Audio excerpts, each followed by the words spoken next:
NerdandSon.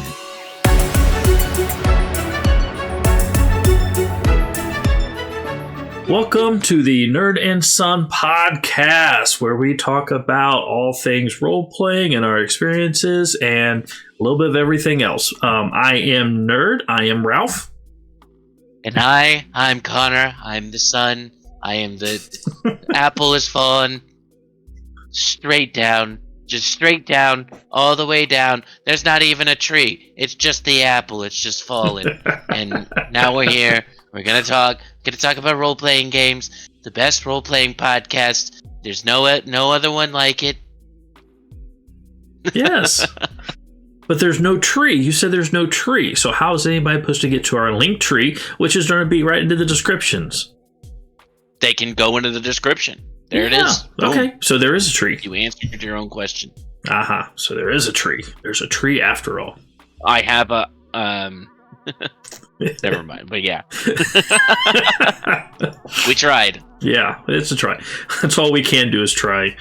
And our better halves think this is the quality content that is promised when you subscribe. Who in the hell promised that? I promise. I promise this quality. This is this quality right now, yes, we can promise that. True quality, that could be something completely else. Okay, so I didn't say how much quality. I just said this quality. Okay, so this week we actually wanted to talk about dealing with problem players. And we've all had our fair share. I have to say I've been kind of lucky. Just with the gaming with the same group for such a long time, we didn't really have many problems. We did have a few players that kind of came in and out and different issues and stuff like that we can bring up. And basically what I have here is a list of a lot of different player archetypes. Yeah, I think that this is one of the very few instances where I have more experience with a certain topic than you do. That problem is because I mean I kind of get I don't know, spoiled having such a group and everything like that I had for so long. So yeah, I not only have the experience of having problem players, but I have had the experiences of being a problem player. So. Oh, lovely. Okay. And we just lost your camera for some reason. Oh, well. You look I good. Can see my camera. I know it is. You're fine now, so I have no idea what happened. Hey, that makes it good for the YouTube, doesn't it? Okay. So let's go ahead and we will start out, I guess, what was I saying? I kind of lost track because we're professionals. But yeah, we're going to have a list of different character player types, and then we're going to discuss what they are, why it's a problem, and solutions that we may have for it. So, and then any instances that we deal with for those particular players. So we'll go ahead and we'll start out with the first one, and we're going to call it the main character. And what is the problem? The problem, this player tends to do everything in their power to be the center of attention. They often forego the collaborative aspect of the game in favor of stealing a spotlight from other players. This person has to be the center of attention. The adventure has to revolve around them and everything else. So, absolutely. Right. Yeah, and I can remember, at least my anxiety is telling me I have done this before. And this, when you get into this, this is a group game, this is a group effort, and when you have just one person that's focused on themselves, that can lead to a lot of tension, and you're just sidelining everybody else. Mm-hmm.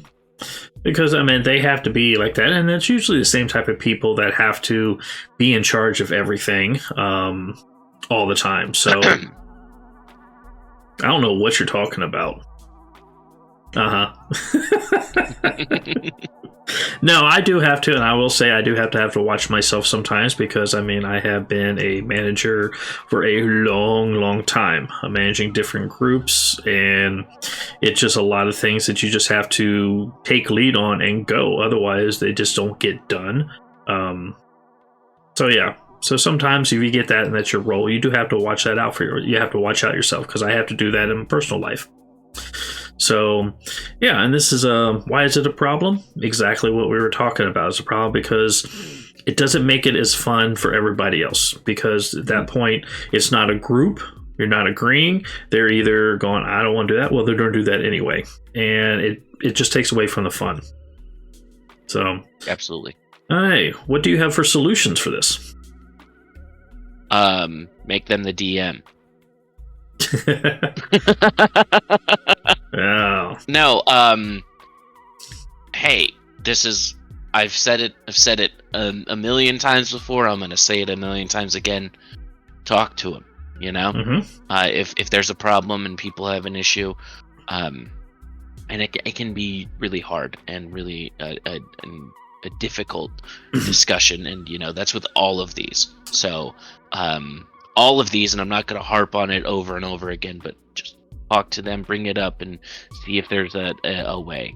But solutions for this is you know, you just, you know, well, why are they thinking that they're the main? Like they could not understand that they're taking more time from the group, or they can just they can be very like tunnel visioned, and just realizing that there's a bigger thing at play, and like, you know, that can be a huge help, is just to help them expand their vision there, and just be like, hey, you know, I would also like to do this, or we would like to do this, you know.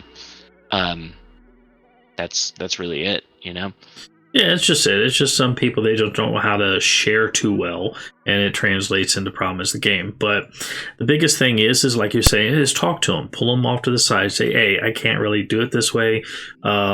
Is there something that we can actually do for the group? Or you actually create, as a DM, situations that requires other people to help. Know what your strengths are of your other players, and set up specific scenarios where they are required to have assistance from them, or they are required, or put them in situations too that kind of change it into a group aspect. Absolutely. So now the only thing that I will say is, one thing you come across is you have to talk to them. Now, I have this when I try to train assistant managers and a whole bunch of other things too, is you have some people that are very against any kind of conflict. They want to try to avoid it. So sitting down and actually talking to the player one-on-one may be very, very difficult for them. And it's just different personalities, and they're afraid of also, conflict. You know, we play RPGs. We're all nerds. We're socially, like, we're not all there. It's hilarious that for a group of people who are bad at being social, our main hobby is being social. I don't know. Apparently I'm different in the mold. I don't know. I don't have any social issues. At least I don't feel I have any social issues, and no, I don't want you commenting on any of them that I have. Oh, okay. So drinking game every time he has a social issue come up. Oh, okay. People will be drunk in less than a minute, but that's okay. Okay. But what you can do is, if you don't want the conflict or anything like that, I mean, sometimes you're in charge of the game. How you run the game is how the game flows. So you're in complete control, even though when people argue with you and try to take control of that, you're still the DM, you're in control. So don't lose that thought, or don't feel that you're not. Because as soon as you're not, you'll have other people trying to walk over top of you. I actually think this is a big point, and you know, we're getting off topic here, but I think this is a big point that we disagree on, right? Where, you know, you come at this from a top down. You say that, oh well, we are as the DM, you are in control of this situation. This is your game, Whereas I come at it from a bottom up, where like I am just fulfilling a role here, and we are here together doing all this. And I think that's a really good, like, for us talking about these games. This is it is, because you have different types of people that manage. I'm sorry, I'm going to talk as a manager because I kind of run the games the exact same way. And here's the thing: is yes, I do look at it from a top down, but I also realize through my experience and everything is, even though I'm looking at a top down, if I didn't have a real good bottom and a base propping me up, then it doesn't matter how far I'm looking down because I don't have anything to look down on. Okay, so it is a two-way kind of thing. It's not a dictatorship, but it is driving the bus when nobody else has the wheel. Is that a good description? Yeah. Okay. Meanwhile, I run a Flintstones car where we're all driving with our feet. Oh, so okay. All right, you want to go to our next one here? Yeah, let's do it. Okay, this next section, the problem player, is called the rules lawyer. Okay. Yep. And honestly, I don't find the rules lawyer a problem as much as some people. Okay. Well, you've probably not ran into somebody like this. Maybe not a hardcore. Man, I know who in my group knew the rules, and then I would occasionally, because even though we have archetypes for players, they can change depending on what's going on, different archetypes. Absolutely. And have that come out at different times. And, sometimes it's not really a bad thing. And it might be because I didn't have everybody call every single roll or anything else like that on me. But there is sometimes, and I will say as a DM, that I made a very bad assumption on something, and they're like, whoa, wait a second. And I think some of it's dead. If the person comes across as rule lawyer going, no, you're wrong, this says here, boom, boom, boom, boom, boom, but comes across as, hey, wait a second, I don't think that's exactly how it might work. Let's just double check this. And that's kind of the way my team came at me. Well, that's where this is, helpful. Yes. But, on that aspect, when it becomes a problem, when it's a problem is when you have somebody who constantly interjects and constantly wants to go, rules is written by the book, and like will actually you at every single moment, even though the number one rule, when and we'll get into in the solution, but the number one rule most of the time is the rule of cool. Do what helps move the story along, what feels best, do what feels right, if it's not specifically in the rules. Right.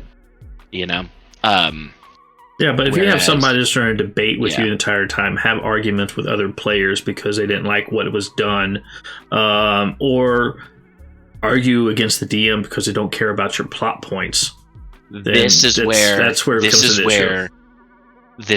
the DM as being in charge comes in, right? This is where you are the deliberator of these rules things, right? At that point, that's where the role you're filling is the arbitrator of that, right? Exactly. And at that point, you get to decide, not really decide, but come up with collaboratively. But if there's an argument at the end of the day, if you are the DM, if you are the GM, whatever you are, that is your decision, and that is the role you fill, is to say, I understand what you're saying, and I understand that you're saying this is in the book, but in this moment, we're going to go with this, right? So, and the only thing that I would say on that too is you don't use the parent rule when you do that. You don't go, this is what we're going to do because. Explain what you do, okay? They might argue against that, but you go, no, this is my explanation, this is why, and this is what we're going to go with. Instead of just going, I'm the DM, this is the way it's going to be, then that actually just sets up a barrier. And when the person that wants to rule over you sees that barrier, they want to knock that down. So what you want to do is reinforce what you want to do, give it an explanation to kind of diffuse the situation, and move on from there. So might not work every time, but that's kind of the direction you want to go. Yeah, and also, to get to the solution, you get to the bottom of this. This could be because maybe you're playing a more fluffy game. Maybe you're playing like Dungeons and Dragons 5e, right? And the kind of rules lawyer, right, that's going to be a problem when playing a fluffier game that's more off the cuff and not. You might need, for them, they might need a more crunchy game, like Pathfinder First Edition or something like that, or maybe Fourth Edition, something where there's a lot of crunch to it, a lot of deliberate, a lot of rules, and a lot of special use cases where there's a rule for everything, and everything is like numbers, and it's not about the feeling and the vibe of the game. It's more about, this is the rule, this is the action I can take, and this is what I can do. Right. Maybe their needs aren't being met with the game that you're playing. Which that's actually true, and I think that's the difference in kind of my style and your style, because I grew up playing second edition AD&D. So the first edition, the second edition, so it was just real hardcore numbers. Yeah, third edition was still a lot of numbers and stats and everything like that, but it was back. Fourth edition was a lot more crunchier in what it was trying to do. Very similar to third, not that much more, but it was still very crunchy. And then from what I've been learning with fifth, going on with I've been reading, training, and preparing for the new one coming out, it's a lot more off the cuff. It's not as hard number wise, and gives a lot more freedom and flow in how you actually do stuff. So, which I think leads to the whole theater of the mind aspect, that it can actually be, which I think was going to be great, especially when I run the game when we get that started. But yeah, it just depends on what your background is, what you're used to running. So, okay. Absolutely. So, if this becomes a long-term issue, and you still want to play with this player, right? That's the thing, right? Communicating and everything. But another solution to all of these problems, if it continues and keeps going and it becomes too much, there is always the solution of not playing with this player. If it becomes too much and it's taking down the game and nobody's enjoying the game, at the end of the day, this is still fun. This is still an enjoyable activity for everybody. And if it's no longer enjoyable, then it's not worth it. Right. And what you can do is, depending on what the characters are, just touch base with all your players one-on-one. Hey, just kind of curious, how did you think the actual game went? Is there anything that you didn't think was enjoyable, or anything that we can improve on? But you send that out separately to everybody, try to get their feedback, and then based off of what everybody's talking about, then you can actually kind of talk to the rest of the group besides this one person, or see how everything's going. Yeah, but what I was getting at is you can just stop playing with them. If they are bringing the group down, you can stop playing with a specific person, and that is okay. There is nothing wrong with that. Correct. Maybe it's not the right game, maybe it's not the right group. Maybe you can shelf it and be like, hey, we're not really jiving with this right now.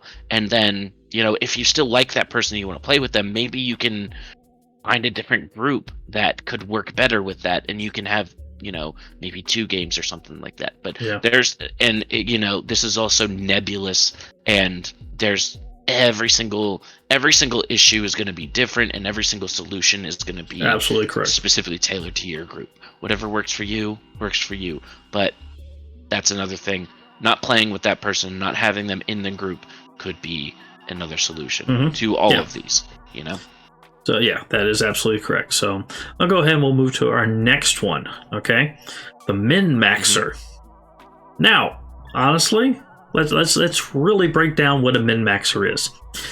You're trying to configure your character to be the best possible to whatever you want it to be. And honestly, I don't know a single person that doesn't try to maximize what they can do with their character. Now, there is... Hey, it's me! Hello! Now, there is sometimes the tendency to actually go above and beyond by exploiting every possible advantage that the character can do. And sometimes this really doesn't talk really much about the character. If you're just playing the character and you want to min-max the character and you're role-playing, that is one thing. But what we were talking about is the issues, the min-maxer that is actually going to take it from the game to personal life, okay? And they're trying to aspect everything and tell you why this is better instead of just doing it as a role-playing aspect. Does that kind of make sense what I'm saying to you? Not really. I'm not going to lie to you. I am not following your logic. Okay. But the min-maxer is going to be the kind of person who is doing the coffee luck, the kind of person who tries to break the game in order to have every single advantage. They're going to pinpoint every rule. Oh, well, this is worded this way, so this works with this, and then you take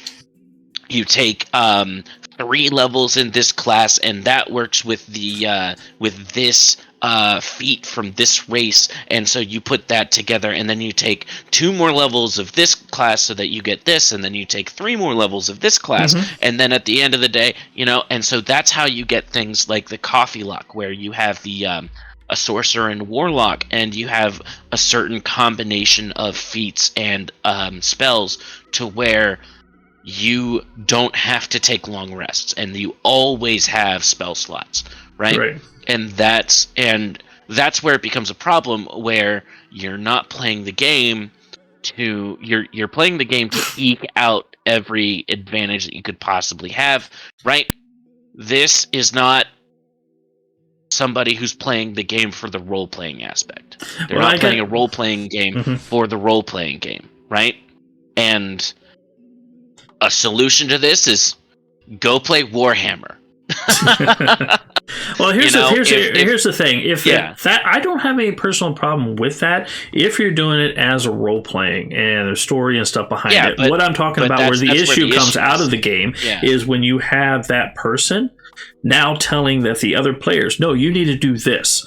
No, you know what? It could have been done better if you actually did this better. And it actually disrupts outside the game instead of just being their character themselves. Because, I mean, honestly, it was actually kind of fun the few times I got to play. In one play, I played a halfling rogue. And, dude, I took 3 levels in this, 2 levels in this, 1 level of this, and stuff like that. And I had a god-awful amount of backstab damage and everything else, which just, I mean, it was min-maxed to hell.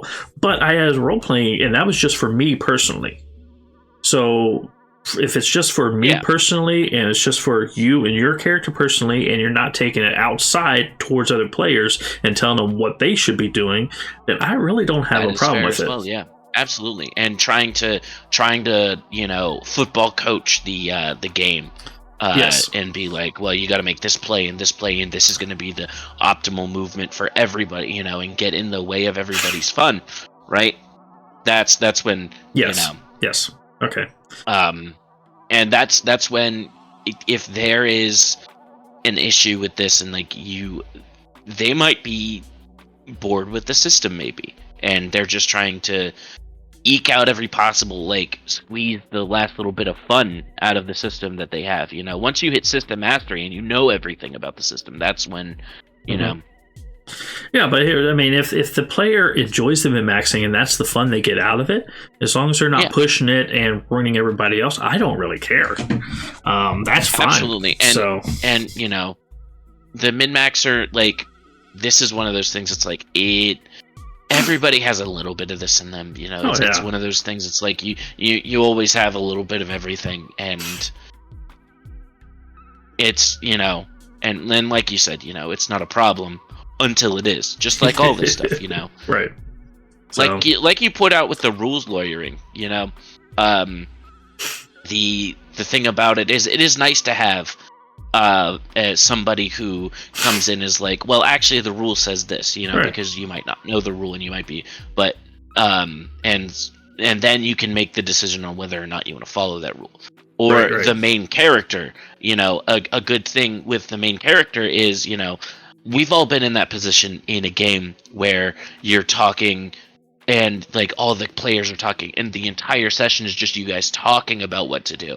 It can be really nice to have somebody grab the wheel and just go, Mhm. you know, and move the story forward when nobody else will.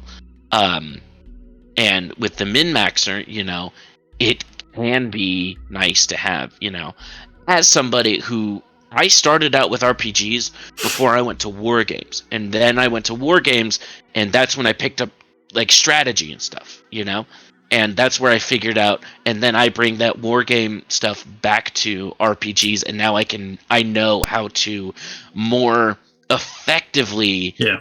play combat, you know, but if you don't have that like strategic, like you don't know exactly what to do in that moment, you might make some dumb decisions, you know, like one of the things is you know, if you have a group of goblins, right, and you have like 5 goblins and you have 4 players, right, Mhm. and what you want to do in that scenario, right, is pick one, take them out. Pick one, take them out. Instead, so that you have, because you have 5 attacks coming in. Then you pick one of them. You know, you take that goblin out, and then boom, you have 4 attacks coming in. You know, sometimes you might have all 4 of those players each attack a different goblin, and Mhm. then all of a sudden, now you still have 5 attacks coming in at you. Right. You know, and you might have a player go down because you didn't, you know, Mhm. and that's where, you know, you can get the min-maxing and like the strategic, but that's at the end of the day what D&D is, and you can look at the history of it where it came from these war games that, you know, officers used to do, you know, in like the 1800s and stuff, when they used to actually do that. That's where you get HP, or because it was hull points from ships, Mhm. right? And these game mechanics that we use come from these war games that were actually used, right? And then they reported over, and the RPG elements got put on top of them. So the base game of what this is a war game. That's really, it's a skirmish war game where you have a character that you play, right? Mhm. And that's where you really get this min-maxer and like this because that's the DNA of this game, you know, and it has evolved, and more games have come out where the wargaming aspect has been lessened and lessened and lessened, Mhm. and the but you know, generally when we're talking about RPGs, the default is Dungeons and Dragons, and that's mostly what we're talking about. And at the end of the day, if you take away all the paint, Dungeons and Dragons is a fantasy war game, a fantasy hero war game. That's what it is, and so that's where you get these min-maxers. That's where you get this like Well, you got that. I mean, you got min-maxers for everything, video games, whatnot, and stuff like that. I mean, I can understand it do. Here's a question: have you ever played the original Chainmail? Nope. Okay, that might be something we need to do, because I have a copy of the Chainmail game instructions and stuff like that, and we probably need to break that out, sit down, and actually just play, and you can see where it actually came from the original war games you're talking about to where it is today. Because yeah, you can see where it kind of morphed, but the similarities to me are just not there as much anymore. But I mean, we're kind of getting off topic and everything on this one. Yeah. But I think a Chainmail playing that, even when doing a one-on-one, we could do that. I think that would actually be That interesting. sounds like fun. Also, you know what I think is a good idea? What's a little that? break, a little commercial pee break. Okay. Commercial pee break it is. Okay. Hi guys, if you want to take a break from role-playing and watch someone burn their face off while eating hot peppers, head on over to YouTube at 13 Peppers and like and subscribe. And if you want to grow these peppers yourself, you can actually purchase these seeds at 13peppersbyralph.com. With that, have a good day. All right, and we are back from the sun's break. Now it's my bladder that's the problem. Yes, it is.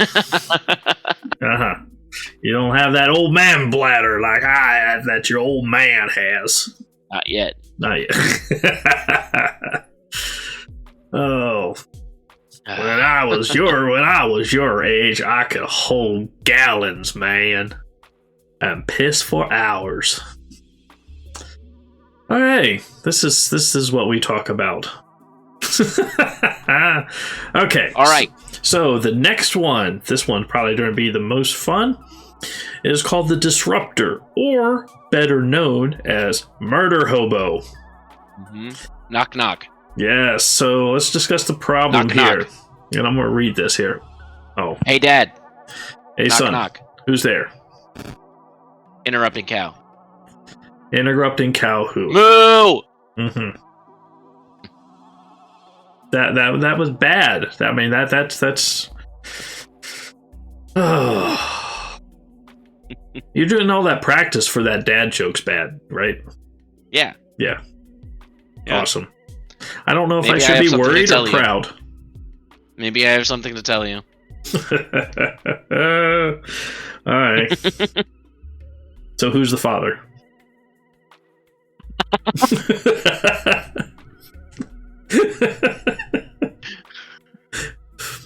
I love it. Okay, so let's talk about the Murder Hobo. I'm going to read this here because it's kind of...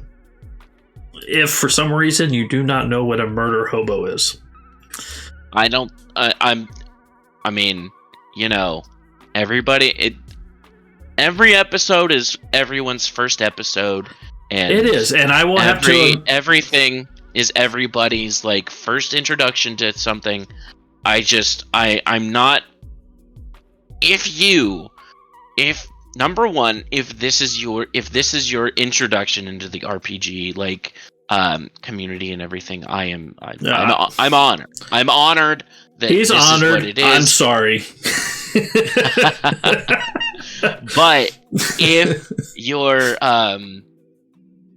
if you have gotten this far and like gotten to the point where you're listening to RPG podcasts and you have not heard of what a murder hobo is, I'm amazed. I'm just amazed.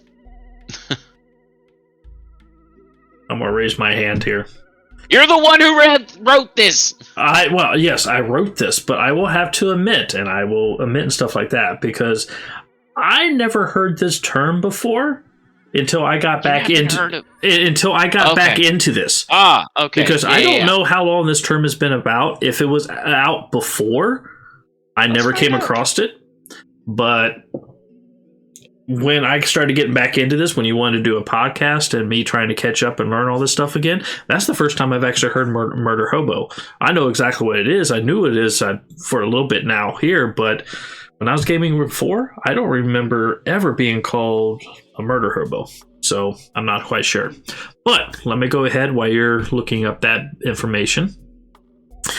The problem, okay? Now this is actually kind of a catch-all, since this type of problem player can have the sprinkling of the previous types, but is mostly focusing on what is commonly called a murder hobo. Basically, this is a player that is pretty much just wants to treat the game as their own personal chaotic playground where they kill every NPC, frequently try to rob, harm, and manipulate players in the game, burn down the game buildings, and pretty much take every action they can to ignore the role-playing part. Just pure chaos. I feel like the Disruptor and the Murder Hobo, I do feel like these are separate things, a lot of times the Murder Hobo is the Disruptor, right? Mm-hmm. But also a lot of times, the rules lawyer can be a disruptor, or the main character, especially the main character, can be a disruptor. I think the disruptor is kind of a catch-all. Yeah, that's where, you know. But the murder hobo specifically, you know, it refers to, you know, your common. Everybody has a murder hobo phase. You know what? I can't say everybody, but most people go through a murder hobo phase where, you know, you realize that as a free agent within this fantasy realm, you have the agency to do whatever you want, and you are unshackled by societal convention, can do whatever you want. And so why not stab the barkeep that you're talking to? Yeah, why not? There's no consequences. Yes, but here's the problem. It becomes an issue at the table when the consequences do happen, because depending on what's happening... I disagree. Okay. So here's the thing, right? And the reason that people take to murder hoboing is they can feel bored. They can feel like there's not much happening, so might as well add a little action to the game, right? Okay. They can feel as though there are no consequences, and this becomes an issue. Murder hoboing becomes an issue when that is not the intention of the game, right? That is not the DM who you're running through the story, and you don't want players to just go off and burn down the orphanage or kill their contact or whatever. But it becomes it's murder hoboing, as it is, you know, the derogatory term of murder hoboing comes about when the intentions and the tone is not properly communicated, right? Sometimes. And if everybody in the group and everybody is on the same page, it can be a fun time. It can be a great time. Right? But it becomes an issue when you don't properly communicate to your players and the intention is not clear, right? Mm-hmm. It's true, because I mean, if you just have one player doing this and not helping out everybody else, then that is going to become an issue. If they all decide to do this, or one person does this, everybody goes, "Oh crap, what are we going to do now?" And then they all try to figure stuff out as a team. Mm-hmm. That could actually be fun that way too. But I have to be honest, I have many games, because I have played Skyrim on multiple different game systems. And every time I usually end up going through all the towns and killing as many NPCs as I can. Not openly, but stealth kills. And then walking around town with no consequence anymore. Mm-hmm. So, because if they didn't see you do it, it didn't happen. And, you know, a lot of the times when this has happened to me, or I've been in games where somebody gets the intention of a murder hobo, right? Mm-hmm. And they just start going off and killing, or start going off, they go off on their own way, then somebody else goes, "Oh, that's what we're doing? Okay." And then they go off on their own way, and then somebody else goes off on their own way. Right. And it becomes a mess. And as the DM, you're trying to pick this up and figure this out, and it is a mess. Sometimes it's a mess, but sometimes it can be absolutely fun, because at that point you can actually enjoy. I don't know.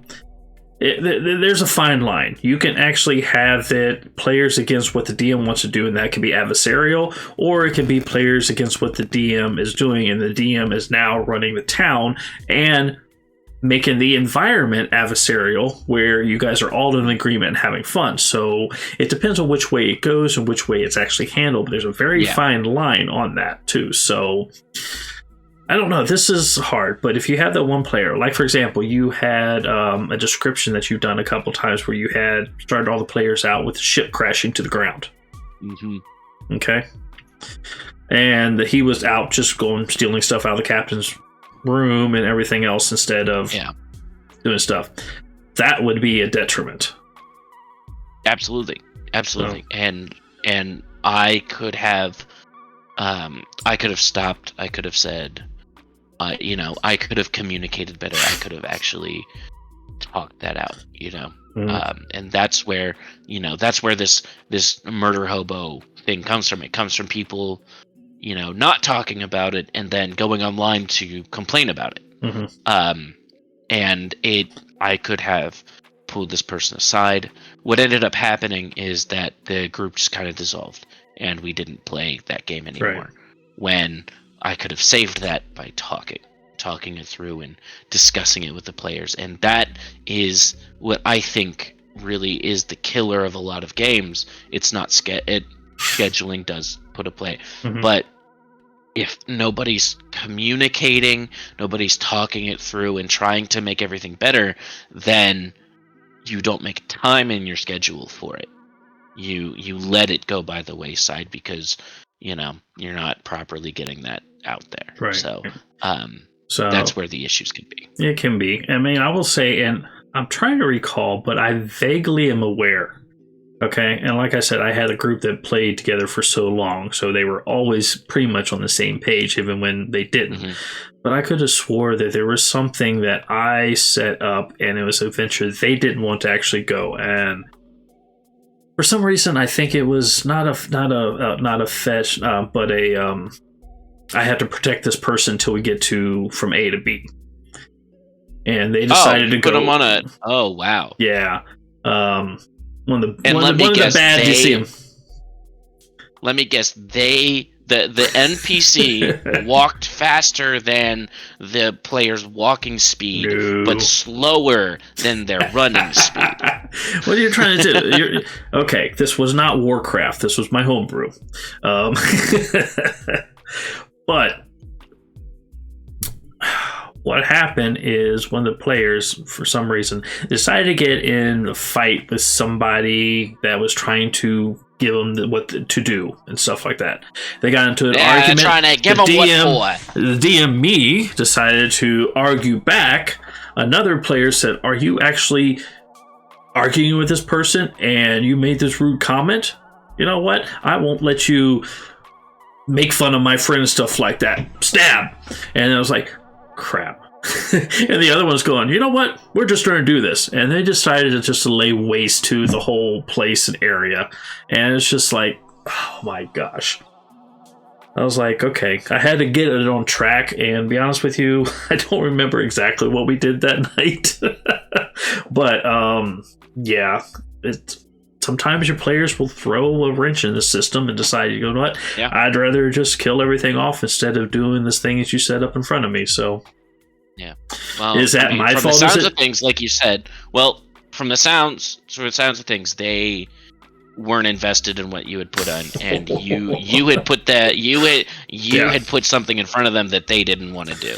That could be. I don't know if it was my fault or they were just in a mood to do something completely different. I don't know. Well, you run into that every once in a while. I'm gonna go out on a limb and say it was your fault. 100%. Oh, I love having the full support of my son. That's great. Thank you. But I don't know. Do you have any, besides talking to them and different things? Is there? I don't know. Would it be easier?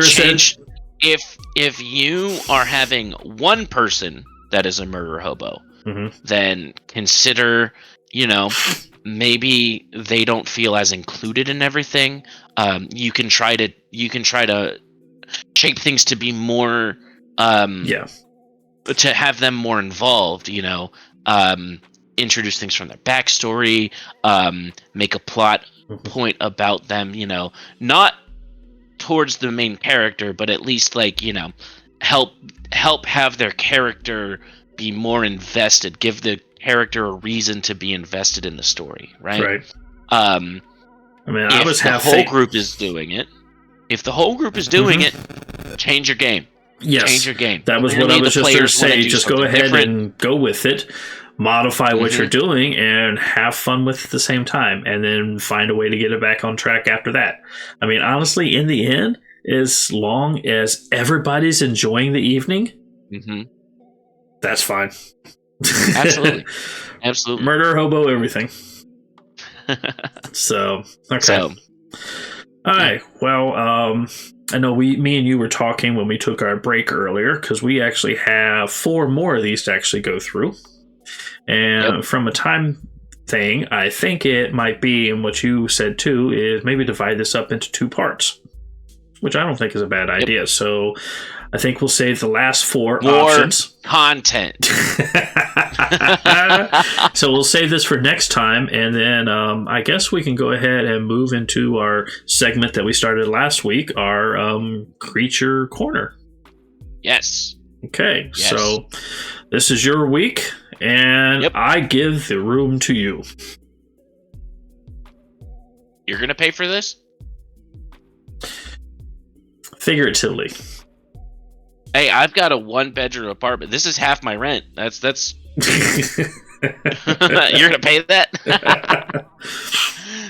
Yes, figuratively. So what I have done, right? So I had B, you had A last, I had B, and I took a little bit from what you had said. You had said specifically that it was a little bullet point at the bottom where you said that they wanted to overthrow the government, right? Yeah, just additional plot points that could happen, thoughts and everything for different scenarios. And so I spun that out and I went, well, in order for them to have the government of a city that they want to overthrow, there's got to be a city, right? Okay. And so I made Brad Rose. That is the city. Okay. Do you have this where I can look at it, or I just listen to what you have? I can. Well, yeah, you can open this up. It's under Barrett Ross, and we'll get into that. In a second. I have not looked at your stuff yet, so that's it. I took a fantasy name generator, right? And you can just fantasy city name generator. Let me pull up the one that I actually did, so that proper. And it's the one I use all the time. Is it fantasynamegenerators.com? Pretty sure it's what. Yep. Fantasy name generators. Yep. And what I did was I just I went to the fantasy city names and I just kept refreshing until I got a B, right? And it gave me I can't remember now that I'm thinking about it, I can't remember if Brad Rose was first or Barrett Ross was first. Okay. But something I enjoy. From the Northerners call it Brad Rose. The Southerners call it Baron Ross. No. We'll get into that. Okay. I love etymology, right? And I love the evolution of words and how things change, right? And I like etymologies too. I like. And one of the things... I'll shut up, I'm sorry. One of the things that I enjoy is how words evolve because we're lazy. And so I created... and so what I got from this was... the history of this city is that a great hero in the Age of Heroes named Barrett Ross, who was this general in a war, was given this city as in the Roman republics they would have triumphs where people were given like a parade and they became the governor of the city for the day, right? They became emperor for a day and they were given this parade and they were allowed. Well, I took that and I was like, well, this great general, he was given this city as regency and he was allowed to be in charge of this city, right? Okay. And they named it after him. They named it Barrett Ross. And because people are lazy, they're not going to say Barrett Ross over and over again. It's going to get shortened and it's going to get simplified. And that's where it became Brad Rose, right? Okay. And let's see. It is a large trading hub and a political center. So I thought of this as like Rome, right? Okay. And this is a city-state that is in charge of and has gone to war and has a lot of other lands and stuff, right? Where it is the center of this larger empire, maybe, right? Okay. And I liked this line that I wrote here. I'm gonna toot my horn a little, honk honk, right? A storied history for a storied city. Every street has a tale that can be told, and every alley has a story it wouldn't like to get out, right? Mm-hmm. This is a hub for everything. Stories, people. If you want to make something of yourself, you come to Bradrose. Okay. Okay. And then we get to Barrett Ross, Okay. right? The namesake of this city, who I made a lich. And I didn't want to have something too high of a level, right? So I took the lich, right? And Okay. I shortened its I took what the stat line of a bone catcher, I believe it was called. Okay. A bone catcher. And which is in the lore of D&D, it's a lich who failed to become a lich, right? Uh-huh. And so I took that. I took that stat line and I kind of shortened it a little, and I messed with it. And I wanted something to be a little easier than a lich, but still difficult, right? Right. And the lore, of course, it's just a stat block. It can be changed, right? Mm-hmm. I actually think this stat block is pretty boring. But I really like the lore of this, right? Okay. And I think that things can be changed, and the encounter can be set up to make this more interesting. But the Barrett Ross is still alive. This, hundreds, thousands of years later, however long this is, the timeline's still a little shaky here. But he's still alive. He's undead, and he's controlling the city. The council is his puppet. Okay. And so that is the lore here, right? Okay. So, what a question I have: if the great general won the city, given the city in battle as patronage for his efforts and everything like that, Mm-hmm. what drove him to become a lich? Well, I'm glad you asked that, right? Because absolute power corrupts absolutely. You have that hold, you have that power, and you don't want to give it up, right? Okay. But here's where the question comes in. Was the absolute power that he was given for his regency, is that what corrupted him? Or was he a bad guy the whole time? Okay. Who knows? That could be some interesting lore that you kind of like have more campaign and stuff about, reasons and stuff like that. So okay.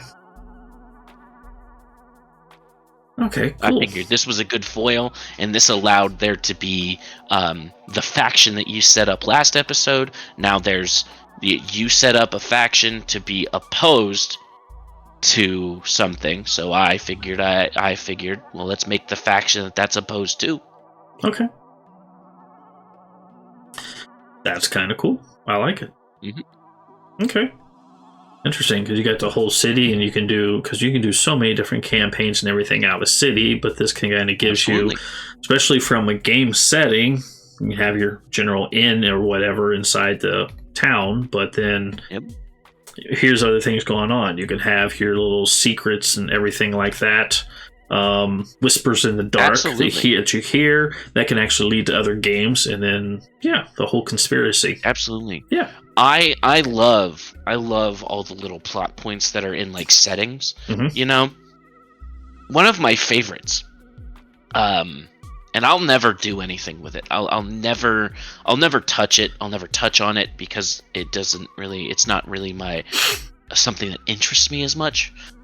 but I absolutely love that it's there, right? In Eberron, you have the whole thing about the Great War and this Cold War that's going on. You have the Church of the Silver Flame that's over here doing their own thing, and they have a whole thing against like lycanthropes, and they're like genociding lycanthrope. I can't say that word. Cut that out. Bleep that. They're trying to unalive all the lycanthropes, right?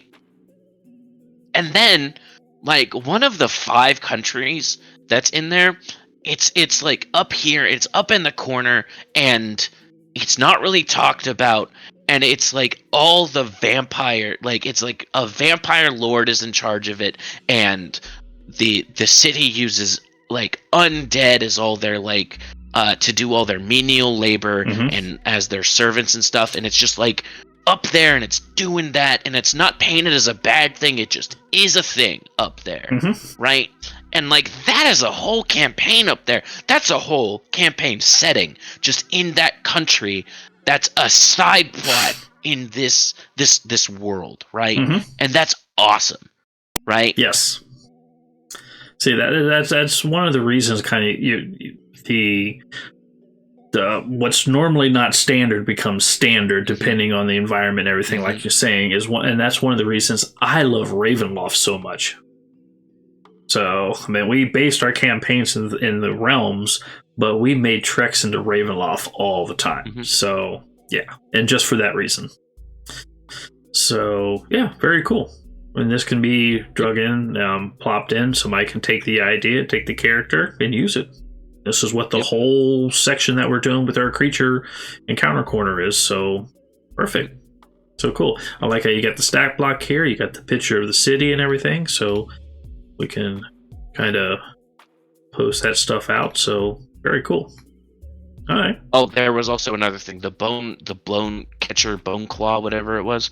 It had a oh, I lost you. No, I'm here. For some reason, you cut out. Okay. All right. Well, so the bone claw, bone catcher, whatever the heck it is, it had it had big claws. That was so I tried to incorporate that, and the bone claw can like grapple and like uses spear claws. And so I decided that, well, let's just reflavor this, and he has a spear, and that was his like weapon as a general, as a warrior, was the spear, and it's a legendary spear. Yep. And that's his phylactery. That's cool. So whenever I mean, I think a lich, like you roll like 1d10 for 1d10 days.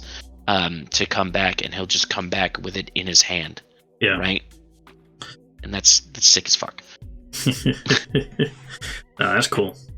So cool. And the other thing too is, depending on what kind of armor he had, this could be a suit of armor that's inside that armory.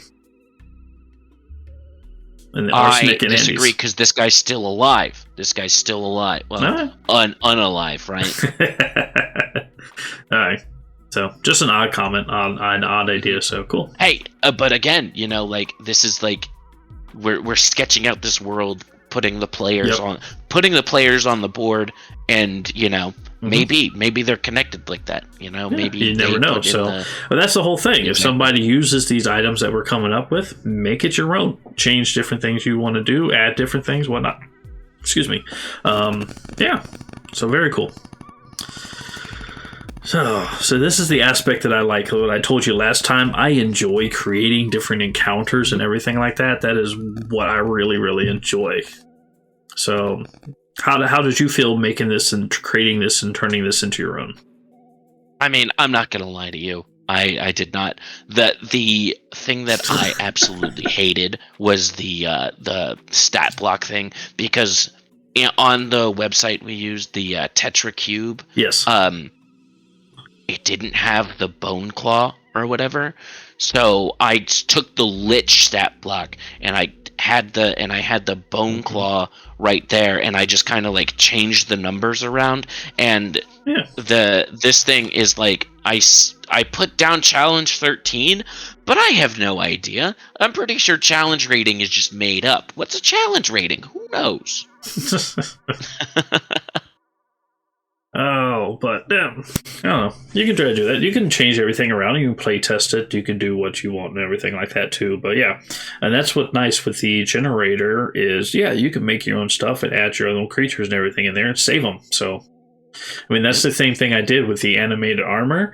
I renamed it Arsenic's animated armor. I bumped up the hit dice. I added a different damage style to it to really increase it because the animated armors were only a one hit dice creature, and I bumped that up. I included a sonic damage, so if you actually hit it with a blunt or a blunt or metal weapon, then all of a sudden you get a ringing as a sonic reverberation that you take half the damage back depending on your save and stuff in a 20-foot radius. So just changing up a couple different things, it does creates a whole new character and makes it kind of unique. So I really like that.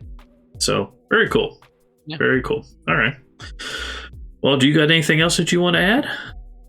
Nope. Got nothing. Okay. We'll see you next week for part 2. Yeah, we can go ahead and we can do that. That is not a problem. Well, I will go ahead and we'll call that here. Woo! Yay. So what I want to do is if you are listening to this, please leave any comments that you have. You can check their description. You'll see our link tree for our email addresses, our social media accounts, which we still need to post stuff to, which when we get off here, I got a couple ideas I'm going to talk to you about. Something I would think would be really good. And so we can post more stuff up there. But send us a message. Tell us what you think, any thoughts, any ideas, especially if you have any questions that you want us to answer or get our opinions on. We would love to hear that. So that would be awesome. The other thing, too, is I'm going to go ahead and pimp my other site. I have another YouTube channel I run. Been doing that for a couple years. It's called 13 Peppers. And that's where I eat hot and spicy peppers, grow them myself, make recipes, sauces, and just plain die by eating super hot peppers. So I love it a lot. So that's going to be about it. Do you got anything that you want to pimp? Nope. All right. Nope. Okay. Besides just being a pimp, that's your role. I don't know. Okay, well, with that, I'm going to say thank you all very much. You have a wonderful day. My name is Ralph. I am Nerd. And I'm Connor. I'm Son. All right. You all have a very good day. Bye.